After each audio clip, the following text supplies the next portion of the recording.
सभी प्रकार के उपसर्गों को समता भाव से सहन करने वाली ऐसी भव्य आत्मा जिसकी आप ये मंगलकारी कथा सुनने के लिए यहाँ उपस्थित हुए ऐसे भगवान पार्श्वनाथ स्वामी जो मात्र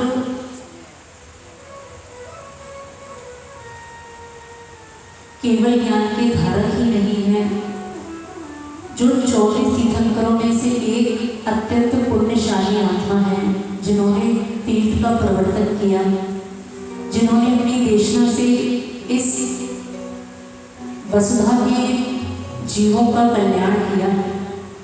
और वो देशना आज भी आपको लगभग 2800 वर्षों के बाद सुनने को मिल रही है। ये भी अपना पुण्य समझना कि भगवान पार्श्वनाथ स्वामी की देशना हमें आज भी सुनने को मिल रही है।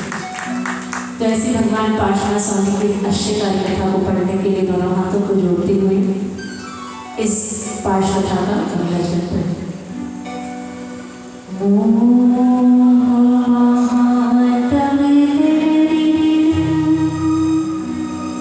तत् श्री भद्रा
वैराग को उत्पन्न करने वाली वैराग्य भावना जिसको आप सभी अभी तक जिनवाणियों में पढ़ते आए, आज थोड़ा सा इसको समझने का भी प्रयास करेंगे कि वास्तव में इस वैराग भावना में किस प्रकार का वैराग छुपा हुआ हो। कुछ लोग वैराग भावना इस डर से नहीं पढ़ते कि गलती से वैराग आ गया तो ले लेंगे। हाँ, एक बेटी हमारे पास आई, हम उस समय कुछ पाठ कर रहे थे तो हमने वैराग्य भावना को निकाला, तो हमने बोला चलो इसको पढ़ते हैं। तो उसका इस प्रकार का मनोभाव हुआ, माता जी और वैराग्य आ गया। तो अभी मैंने कहा तो परेशानी क्या है, वैराग्य आ गया तो अच्छी बात है ना। और उस बेटी ने पढ़ना पलट दिया। गलती से अगर माता जी आ गया तो फिर आपके पास 2 दिन के लिए आए हैं, अगर घर में पता लग जाएगा वैराग्य आ गया तो आफत हो जाएगी। इस प्रकार का भी लोगों का मनोभाव हुआ करता है, लेकिन डरने वाली बात नहीं है।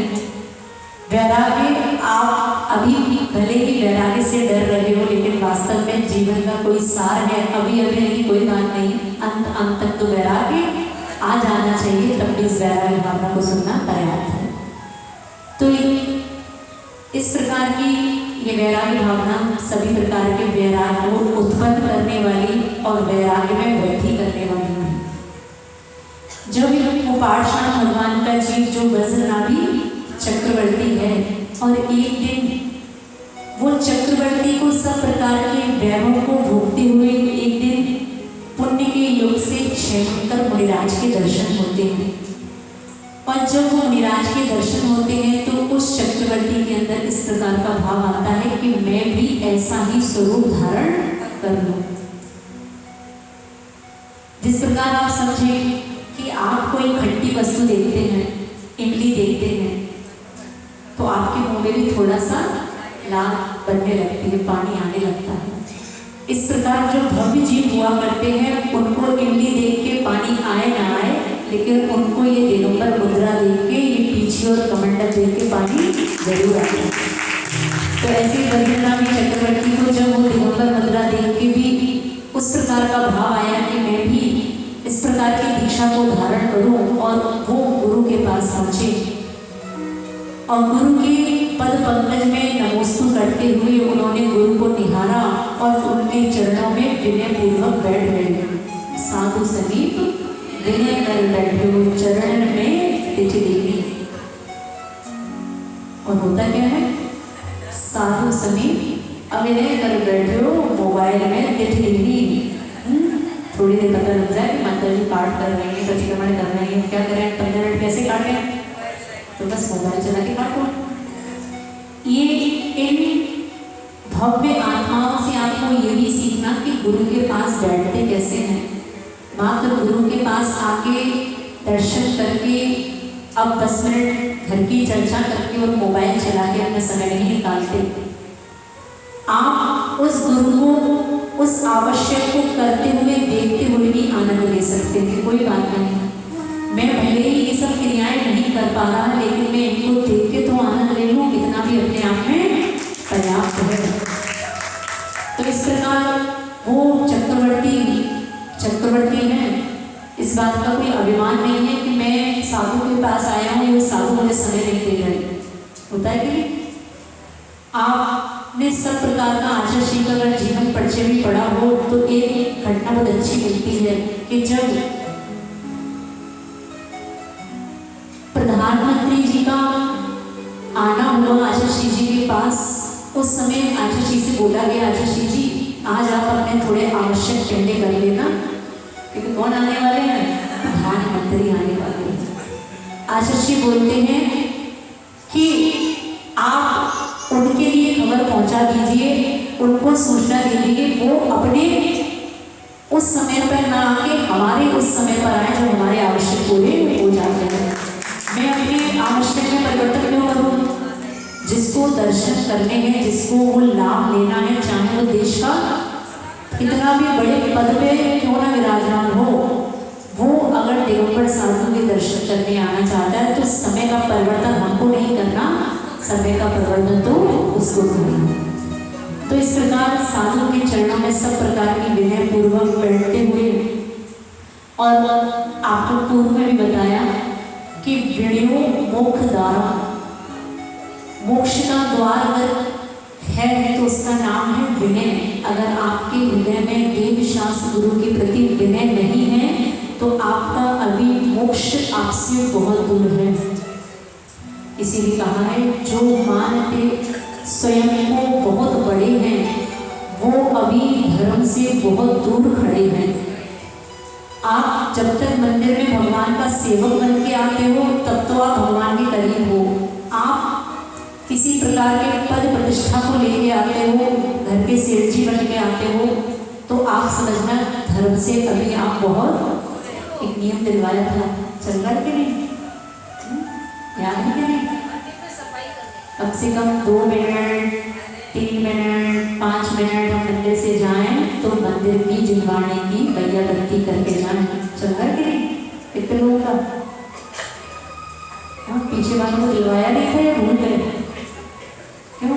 अभी हाथ सबके नहीं उठ रहे अध्यक्ष जी, ठीक है ना, वो पद अपने स्थान पर होगा, लेकिन हमें भगवान के मंदिर में आना है तो मात्र उनके चरणों का सेवक बन के आना है, इतना ही अपने लिए पर्याप्त है।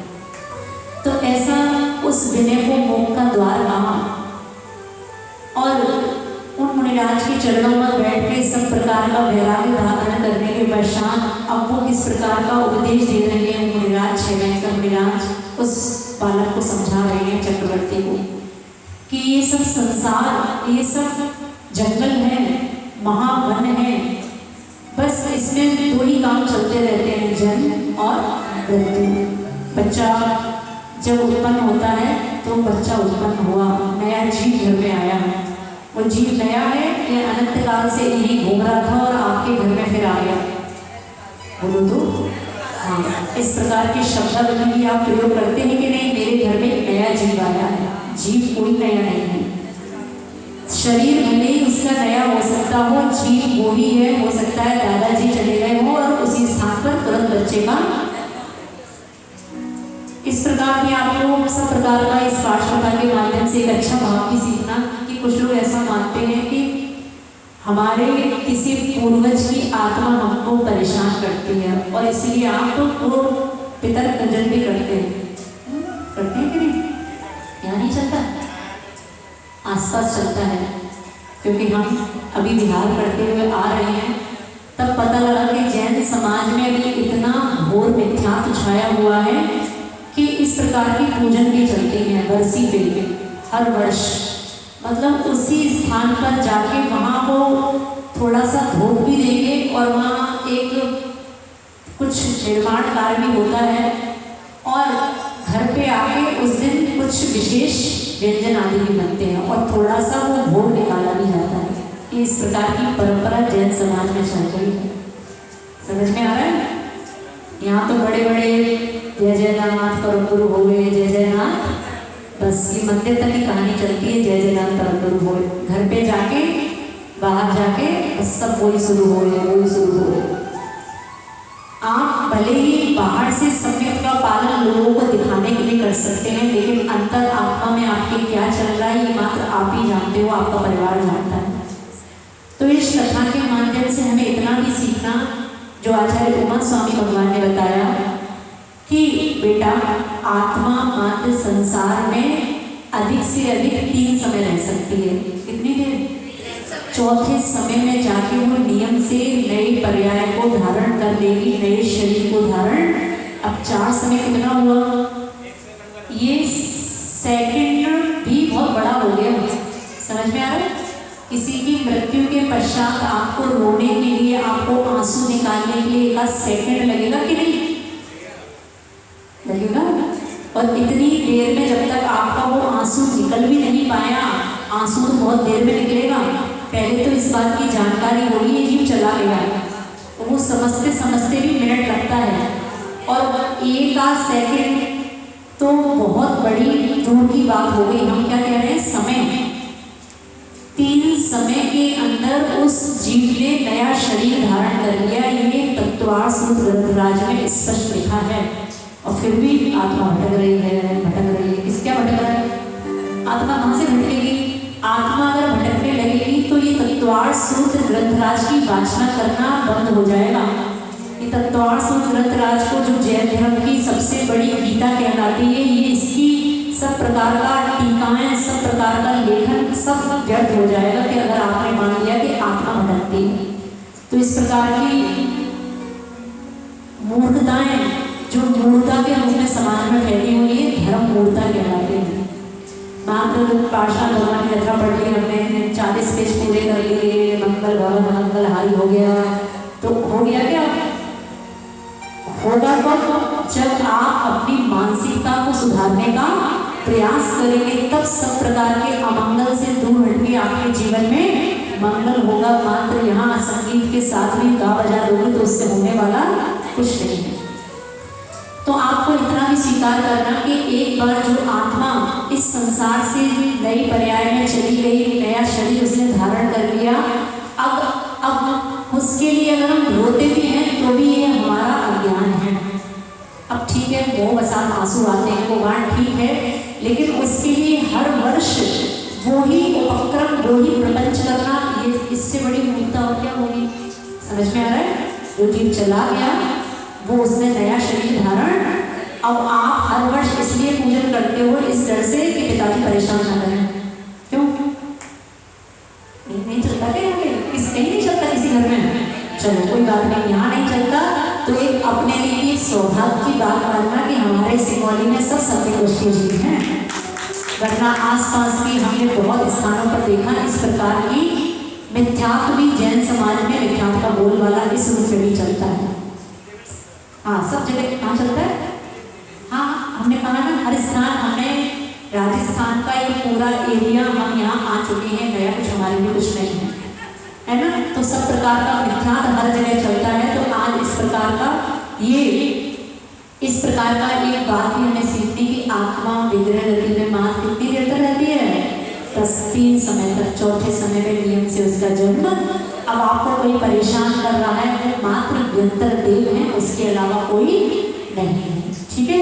और एक बात और, जो जिन्हें भगवान का पक्का अच्छा सच्चा भक्त होता है उसको व्यंतर देव कभी परेशान नहीं करते, ये भी नियम है।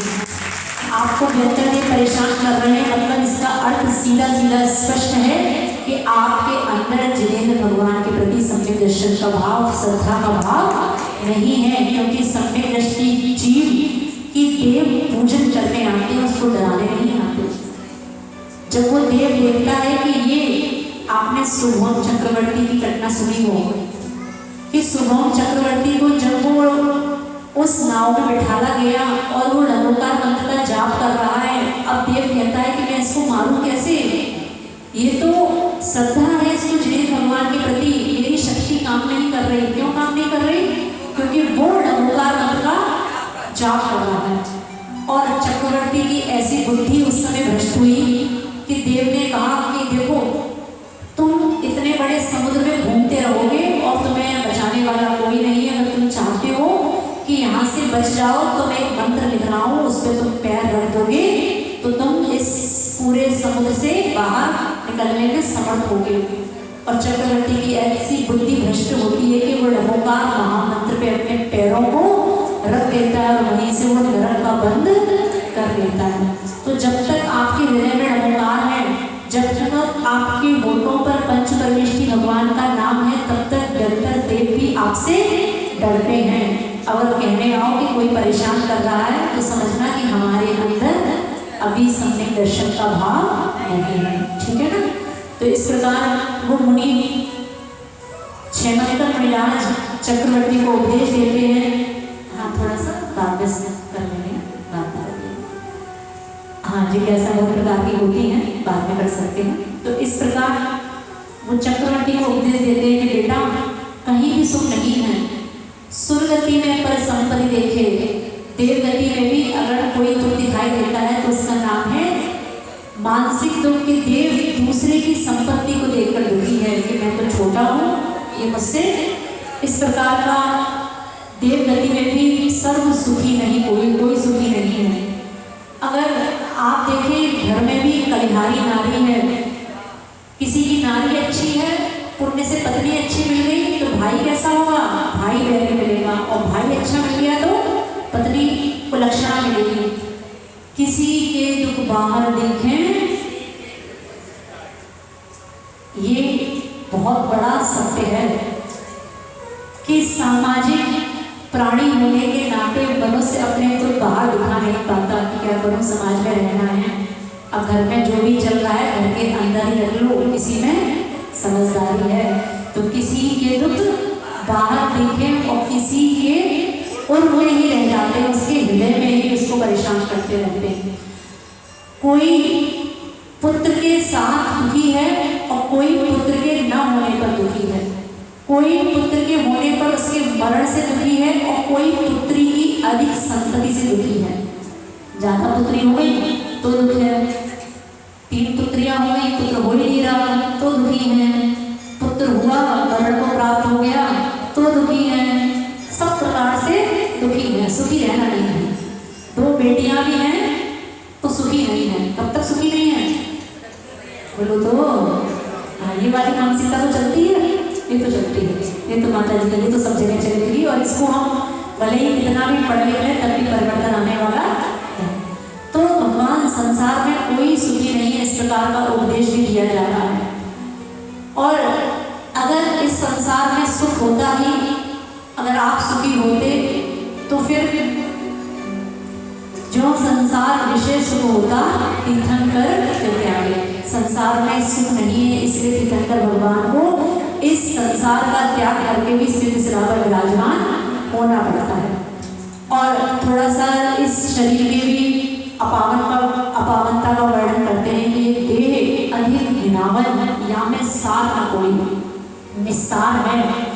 जैसे एक तेल निकलने के बाद किसी भी पदार्थ में से जब वो शेष बचता है, वो उसका खली होता है, वो निस्सार पदार्थ है। तो ये संसार कैसा है, कोई इसमें रस दिखाई नहीं देता। ये शरीर पशु का भी होता है और एक मनुष्य का भी होता है, लेकिन पशु के शरीर में और मनुष्य के शरीर में थोड़ा अंतर आप समझ सकते हैं। पशु जीता है तो लाख का, और मरता है तो 1.25 लाख का, ठीक है। और मनुष्य जीता भी है खाक का और मरता भी है खाक का। ना तुम्हारे जीते जी तुम्हारा शरीर काम आ रहा है, पशु का तो मल भी काम आ रहा है। उसी से कंडे बना के अग्नि जल जाती है, वो ही उसकी औषधि भी बन जाती है। उसका दूध भी आपके लिए घी के काम में आता है, मक्खन मलाई के काम में आता है, लेकिन आपके शरीर का कोई भी अवशिष्ट बात उससे आपको गिलानी नहीं आती है और कुछ नहीं आता। जियोगे तो खा के जी रहे हो और मरोगे तब भी शरीर काम में आने वाला। वो पशु जब जीता है तो भी जीवन भर अपने माध्यम से वो पदार्थों को उपलब्ध कराता है, और जब वो मर जाता है तब भी उसके शरीर का एक एक अंग काम में लिया जाता है। तो अपने से अच्छी जिंदगी किसकी, बोलो तो। हाँ, तो इस प्रकार जल सागर के जल सो शुचि कीजो तो भी शुचि नहीं। कितना भी नदियों में डुबकी लगा लो, कितना भी गंगा स्नान कर लो, लेकिन फिर भी ये शरीर की अपवित्रता कभी नष्ट होने वाली नहीं है। इसीलिए आचार्य समंत गोस्वामी महाराज ने कहा है, स्वभाव तो शुचो काये रत्नत्रय पवित्र। ये शरीर स्वभाव से अशुचि है। अगर आप इसको शुद्ध करना चाहते हो तो मात्र शुद्ध करने का एक ही साधन है कि रत्नत्रय को धारण कर लिया जाए। क्या शमशान जाने के पश्चात मुनि बिना नहाए बिना शुद्धि किए मंदिर में प्रवेश कर सकता है। साधु क्यों, उसको नहाने की शुद्धि की आवश्यकता क्यों नहीं है, क्योंकि उसकी देह उसकी आत्मा रत्नत्रय से पवित्र है। आप आओगे शमशान से तो बाहर भी नहाना पड़ेगा। घर के बाहर भी व्यवस्था होती है कि नहीं, कि एक मग डाल के बाहर भी आना और फिर बाथरूम में जाओ फिर दोबारा नहाना। तो इस प्रकार ये शरीर जो अपावन है, इसको पवित्र करने का मात्र एक साधन कि उस महाव्रतों को धारण कर लिया जाए, तब ये देह कुछ पावन हो सकती है। नव मल द्वार स्रवे निशिवासल, दिन और रात ये 9 मल द्वार हैं, इनसे मल हमेशा झड़ता ही रहता है। पोषक क्रोध दोष करे और शोषक सुख उपजावे। अगर आप इस शरीर का पोषण करते हैं, इसको बढ़िया बढ़िया बादाम का हलवा खिलाते हैं, सुबह शाम रसमलाई मक्खन, तो ये शरीर दुख का कारण बनेगा। और अगर आप इसको शोषण करेंगे, बात उल्टी लग रही होगी। आपको क्या लगता है संसारी अवस्था में कि जितना खिलाएंगे उतना सुख है, और जितना एकाशन करेंगे उतना दुख है। भोजन करना भी दुख है कि नहीं है, बोलो तो। कितना अच्छा होता कि भोजन करना ही ना पड़ता।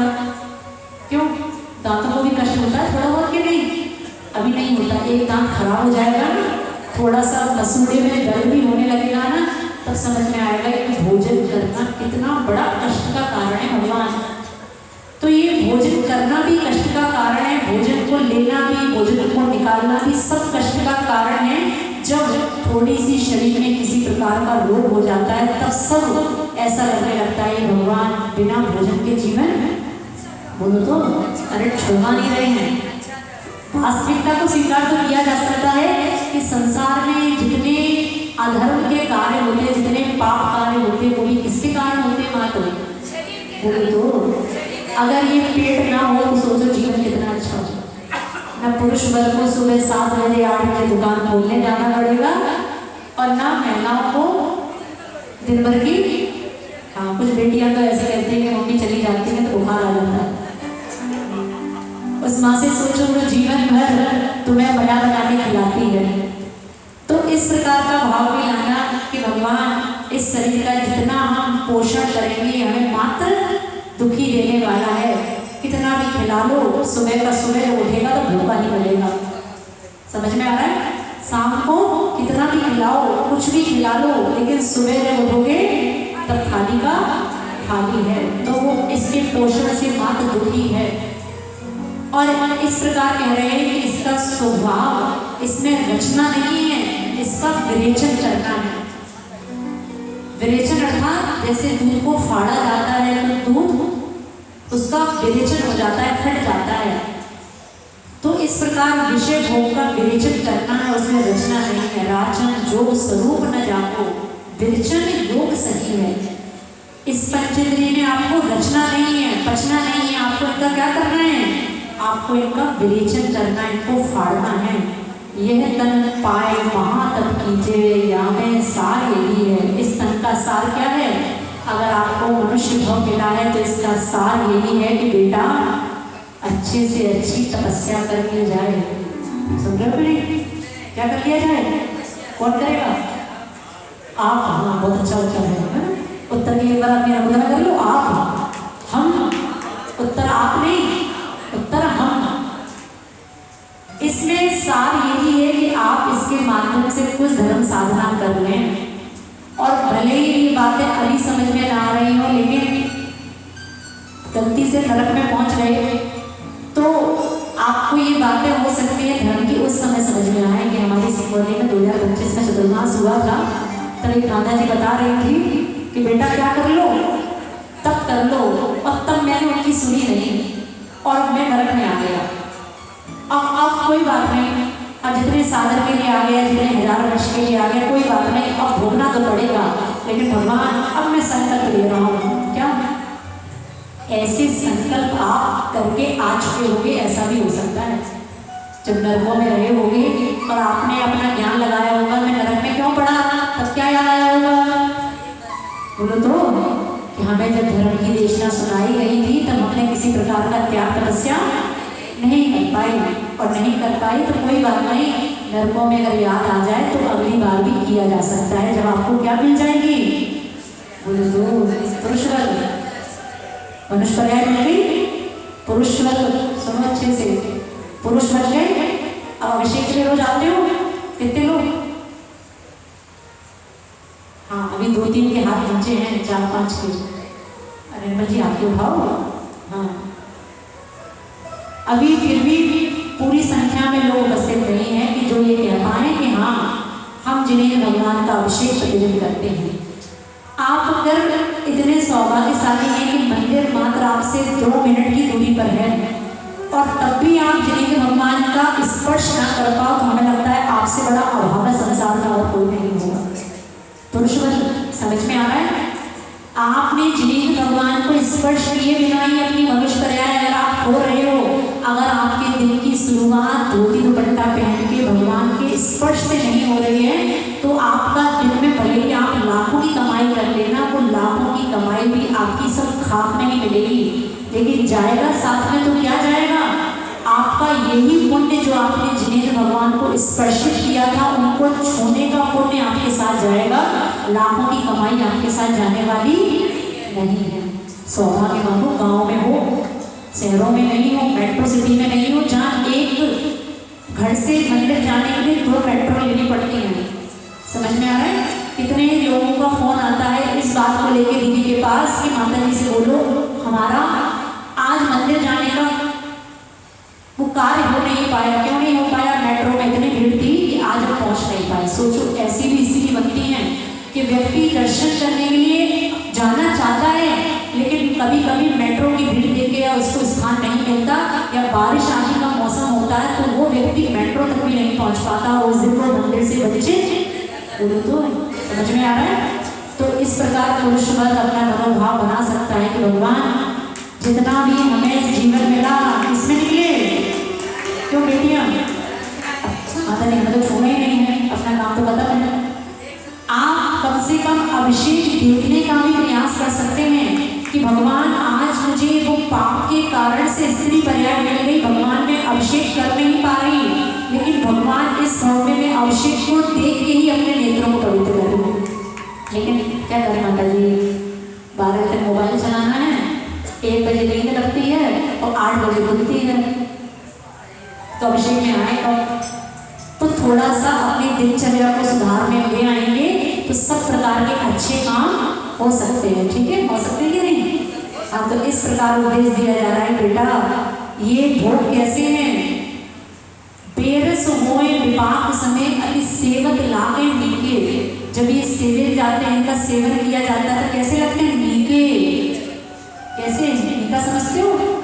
हाँ, मीका मतलब मीके लग रहे हो, अच्छे लग रहे हो। सेवते समय, इनका भोग करते समय ये बहुत अच्छे लगते हैं, लेकिन जब इनका विपाक देखने को मिलता है, इनका जब फल देखने को मिलता है तब ये बेरस हो जाते हैं, तब इनमें कोई रस दिखाई नहीं देता।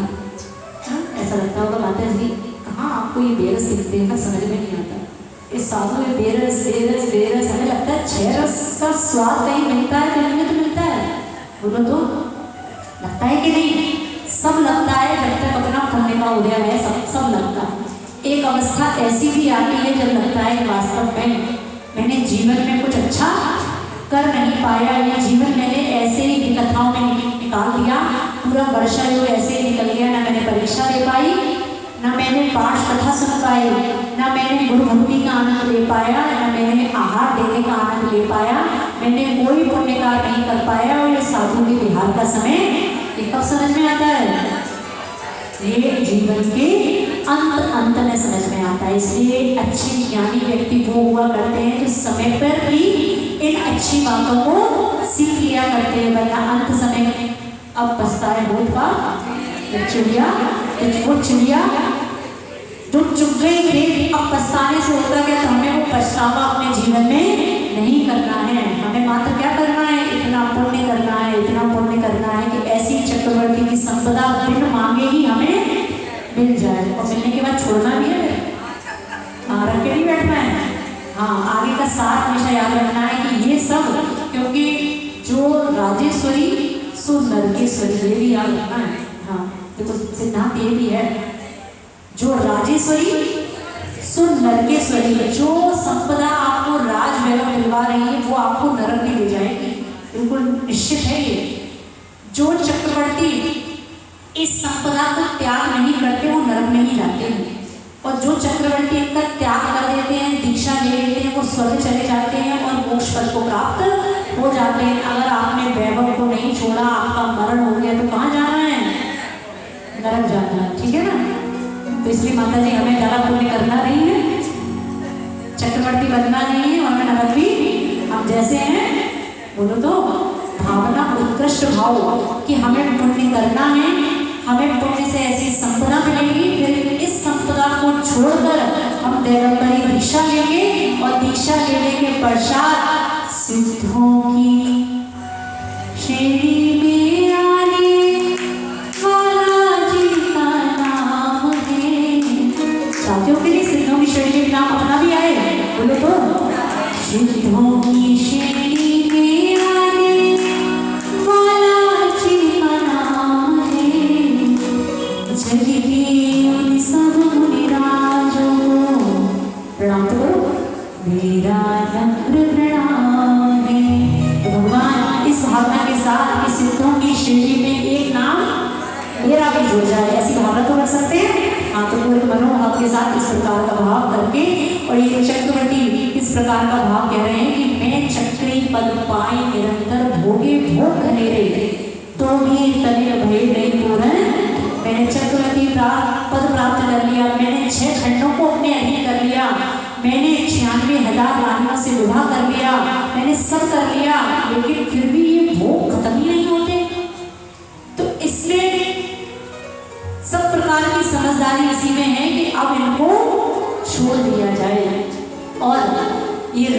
समाज महाअकारण, ये राज समाज ये सब अब का कारण है, पाप का कारण है।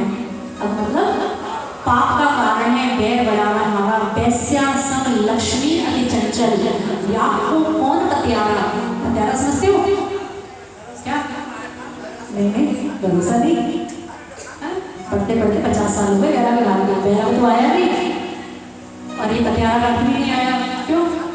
एक ज्ञानी नहीं बिल्कुल नहीं। पतियारा ये स्थिति है, नहीं पतियारा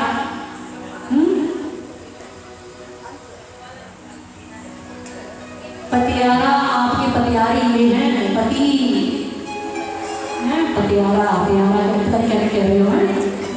पतियारा ये लक्ष्मी वैश्या के समान है। जैसे वैश्या का कोई पति नहीं होता, आज ये इसके घर कल वो उसके घर, तो ये वैश्या सम लक्ष्मी अति चंचल, ये चंचल है। आज पुण्य उसे आपके घर में दिखाई दे रही है, तो तुम्हारा पुण्य क्षीण हो जाएगा और पड़ोसी का पुण्य बढ़ जाएगा, तो वही लक्ष्मी कुछ समय बाद कहाँ पहुंच जाएगी। ऐसा भी होता है कि नहीं? सब कुछ होता है। हमने अपने नेत्रों से इन चीजों को देखा है कि 9 वर्ष पूर्व 10 वर्ष पूर्व हमने कुछ लोगों को एक ऐसी स्थिति में देखा कि जो लोग बढ़िया अच्छी गाड़ियों में घूमते थे, पैरों में अच्छी जिनकी चप्पलें हैं, सैंडलें हैं, सब कुछ है, आज जब वो दर्शन करने कोई व्यक्ति आता है तो पैरों में जब उसके हवाई चप्पलें, टूटी चप्पलें देखते तब समझ में आता है क्या हो गया। 10 वर्ष पूर्व तो इसको हमने गाड़ियों में देखा था, इसको अच्छे वेशभूषा में देखा था। 10 वर्ष में क्या हो गया तब पता लगता है 10 वर्ष में क्या हुआ।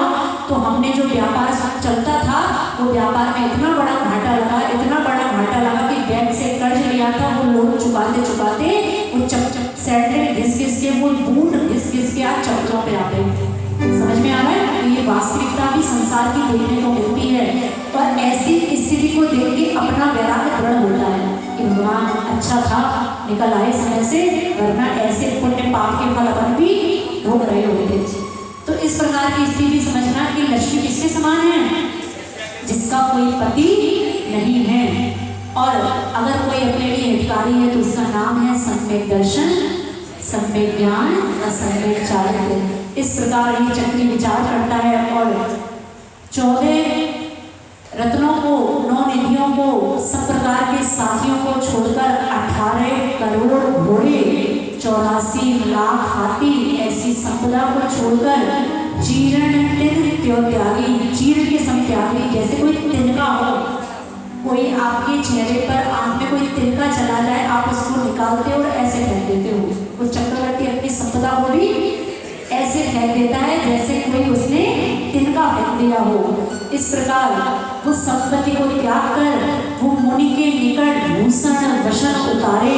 उसने सब प्रकार का, जब इस प्रकार का मनोभाव बना वैराग का, उसने अपने आभूषण, अपने वस्त्रों को उतार दिया और गुरु के समीप उसने 5 महाव्रतों को धारण कर लिया। ऐसी संपत्ति छोड़ बसे बन 3 पद धोख हमारी। कह रहे हैं कि जो ऐसी संपत्ति को छोड़कर वन में चले गए, इनके चरणों में हमारी धोख हो। परिग्रह कोट उतार सब लीनो चारित बंद और निज स्वभाव में फिर वही वज्रनाभी। ऐसे वज्रनाभी निर्गंत मुनि हो गए जिन्होंने 6 खंडों को जीतने के पश्चात उनके मन में आया कि मैंने ये 6 खंडों को जीत लिया, फिर भी मैं सुखी नहीं हूँ। 3 मंजिल घर बनने के बाद भी सुखी हो गया, 4था मंजिल क्यों नहीं है? पड़ोसी को बनवा लिया, उसके घर में तो ग्रेनाइट लग गया, मेरे घर में तो उसकी गाड़ी तो मारुति सुजुकी से लेके कौन सी आ गई, कौन सी चल रही वर्तमान में? i10 का तक पता था हमें, बस अंत में बस i10 देख के आए थे तो घर की अवस्था में थे। कौन सी चल रही है? फॉर्च्यूनर चल रही है। तो पड़ोसी के यहाँ अगर फॉर्च्यूनर खड़ी है और अपने यहाँ मारुति 800, तो क्या चाहिए? सुखी कहीं हो कि नहीं हो? बोलो तो कितनी भी संपदा आप ले लेना, एक चक्रवर्ती आपके लिए उत्कृष्ट उदाहरण है। एक चक्रवर्ती के पास तो आपकी संपदा चक्रवर्ती की तुलना की जाए तो उसका लेश मात्र भी नहीं है। तो जब चक्रवर्ती सुखी नहीं हो पाया तो आप कहाँ से हो गए? समझ में आ रहा है? तो समझदारी इसमें है, समझदारी जो इन्होंने दीक्षा धारण कर ली, इस प्रकार की दीक्षा धारण करने के पश्चात अब वो मुनि हो गए और किस प्रकार का वो परिचय को सह रहे हैं, उपसर्गों को सह रहे हैं, इसका भी थोड़ा वर्णन आपको सुनने को मिलेगा। और एक आपको जो बात बताई वो थोड़ा सा और समझने का प्रयास करते हैं कि आचार्यों ने विनय को मोक्ष का द्वार कहा, तो एक गाथा आती है, उसको आप अच्छे से उसका मनोभाव समझ सकते हैं और थोड़ा जीवन में भी उतार सकते हैं। गाथा आई कि विनेण सुध मदीनम जदि भी होदि पमादेण विसरदी तमो वट्ठावली पर भवे केवल नाड़ं च आवधि। बोलो मतलब कुछ समझ नहीं आया क्या हो गया? विनेण सुध मदीनम, अगर विनय के द्वारा सुध का अध्ययन किया जाए, जिनवाणी को कैसे पढ़ा जाए? विनय पूर्वक। विनय सुध मदीनम जदि भी होद पमादेण विसरदी, अगर वो प्रमाद से भूल भी जाओ, सब पढ़ लिया, भक्तामृत को याद हो गया, सूत्र जी याद हो गया, क्या दादी जी हुआ कि नहीं हुआ? या तो किसी को नहीं होता। तो ऐसा वो सूत्र जी भी अगर को याद हो गया, लेकिन आचार्य कह रहे हैं अगर वो आप भूल भी जाओ तब वो वट्ठावली पर भवे, अगले भव में वो उपस्थित हो जाएगा अपने आप। जैसे आपने अभी सब पाठ याद कर लिए और आपकी जैसे जैसे उम्र बढ़ी आपको वो सब आपके ज्ञान से निकल गया, लेकिन आचार्य महाराज कह रहे परेशान नहीं होना, वट्ठावली पर भवे, वो अगले भव में फिर उत्पन्न हो जाएगा। अब कैसे हो जाएगा? अपने आप हो जाएगा। और केवल नाड़ं च आवधि, और वो किसको भी उत्पन्न करा देगा? केवल ज्ञान को भी उत्पन्न करा देगा, लेकिन शर्त मात्र क्या है? शर्त एक है कि जिनवाणी को कैसे पढ़ा जाए? वर्तमान में जो मोबाइल परंपरा शुरू हो गई है कि अभिनय के अलावा कुछ नहीं, तो आप इस पाठशाला के माध्यम से इतना भी सीख सकते हैं कि भगवान मेरे अंदर जो जिनवाणी का अभ्यास हो वो विनय पूर्वक हो, मैं जब भी जिनवाणी पढ़ूँ वो मेरी नाभि से ऊपर हो। अभी कुछ लोग हमें मंदिर में दिखते हैं पूजन करते हुए, खुद तो बैठे हैं बढ़िया, और जिनवाणी और शास्त्र पूजन के बर्तन नीचे हैं। हमने उस दिन भी टोका था, लेकिन अभी भी आपको समझ नहीं आ रहा कि माता जी क्या समझाना चाह रहे हैं।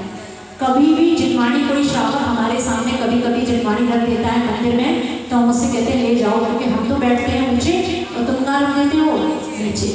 तो जिनवाणी हमेशा पूजन भी आप करते हैं, महिलाएं विशेष रूप से हमें देखा है कि आपको जो मिला पटिया पाटा जो मिला आपने रख लिया और आप शुरू हो गए। आप ये भी तो देखो कि जिनवाणी की अभिनय हो रही है कि नहीं? जिनवाणी आपकी नाभि से हमेशा ऊंची रहे। आपके जो अशुभ अंग हैं ये नाभि से नीचे रखने को क्यों नहीं कहा? क्योंकि नाभि के नीचे के अंग सब अशुभ अंग हैं और ऊपर के अंग सभी शुभ अंग हैं। तो जिनवाणी शुभ है कि अशुभ है? तो उसको स्थान कहाँ देना है?